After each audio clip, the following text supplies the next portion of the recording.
Pagdating, ano nga po yung MU? Mutual ano po ba yun? Magaling umintindi guys. Magaling umintindi. Kalingap, sa mga supporters po, viewers, sponsor, thank you. Sana po supportan mo ninyo si Kuya Potpot Vlogs. Yun, maraming salamat. Thank you.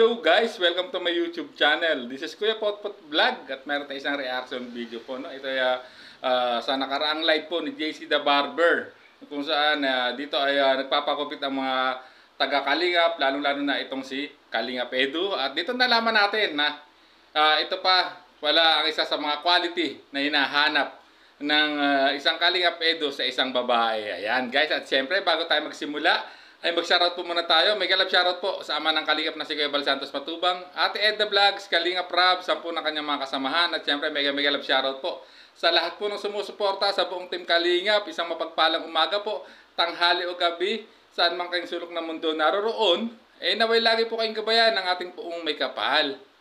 So ayan guys, tuloy-tuloy na tayo. At ayan guys, meron akong ipapakita ng isang maikling video clip mula po sa live kahapon po ni JC the Barber, no, ang barbero po ng Kalingap guys. So pakinggan natin ang naging usapan dito po nila JC the Barber at nila Kalingap Edu. Kasama po itong isang si Barbero TV guys. So pakinggan natin ang kanilang naging usapan dito. Check pa lang si Ed, wala, nakalimutan ko po. Walang sitwasyon. Nasa situation na masaya. Nasa situation po na masaya si Papa Ed. Tingnan nyo naman yung mukha. Di mo binanggit name ng anak ko. Ito, banggitin mo daw, Ed. Sinong Jerica? Ito. Jerica daw, Jerica. Jerica, thank you. Jerica. Ay, shoutout kay Kalingap Edu. Shoutout. MU na sila ni Ed. Ano po yung MU? Tawag dito. Ano nga po yung MU? Mutual ano po ba yun? Magaling umintindi guys. Magaling umintindi. So ayan guys, napakinggan natin ang naging usapan nila, no, dito sa barbershop po, no.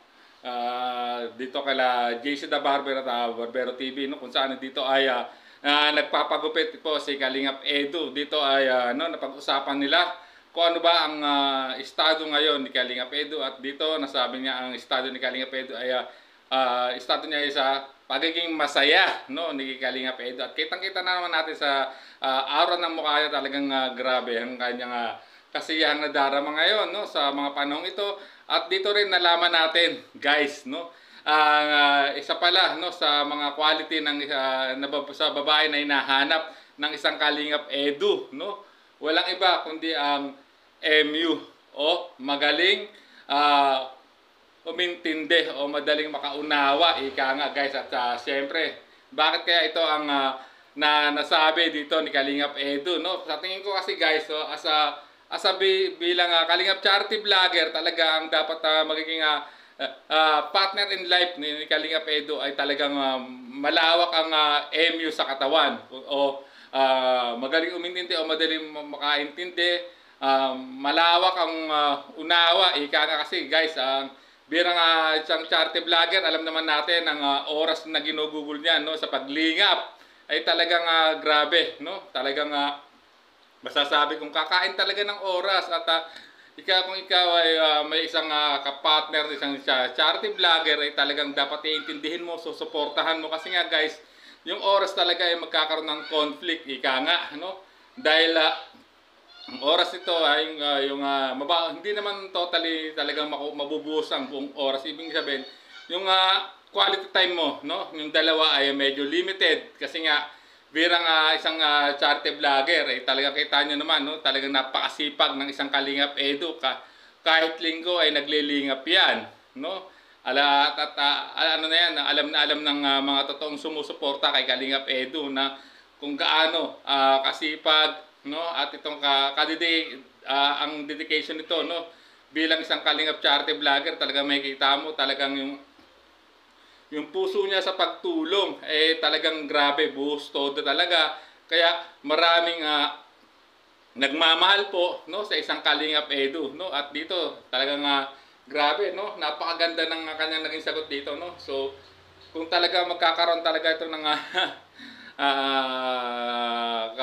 pattern in life, no, talagang dapat yun ang isa sa mga mahaba siya, yung pagiging maunawain, malawak ang madaming pagkakaintindi o magaling umintindi, ika nga, no, kasi sa trabaho nga niya, sa nature ng kanyang profession bilang isang charity vlogger, no, talaga, no, at nakikita naman natin kung gaano talaga ka-dedicated itong si Kalingap Edu, no? At kung matatandaan nyo, di ba, sabi nga rin ni Kalingap Rab dati sa kanya nabanggit kasi isang lab, talagang minsan hindi na sila minsan nagkikit, no?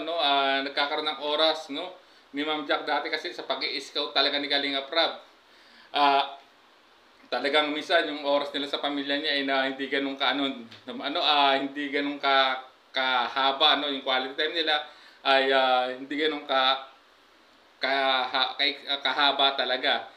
Which is dito talaga dapat, no, kung yung pagiging maunawain mo, yung magaling kang umintindi, dapat nasa iyo lagi kasi nga pag ang isang pattern in life mo, isang charity vlogger, talagang ikaw ang unang susuporta, no, sa kanyang dedikasyon, sa kanyang profesyon, guys. At dito nalaman natin na ang estado ngayon ni Kalingap Edu ay nasa estado siya ng pagiging masaya, at ang isa sa mga hinahanap na qualities niya sa isang babae na magiging katuwang niya sa buhay ay magaling umintindi, guys. So ayan, hanggang dito na lang ating reaction video, guys, at maraming salamat po. At syempre kung gusto niyo mapanood ang full video na to, no, o i-replay ang live na to, ay pwede niyo bisitahin po si JC the Barber, no, ang barbero ng Kalingap, guys. So maraming salamat. Hanggang sa muli po nating reaksyon.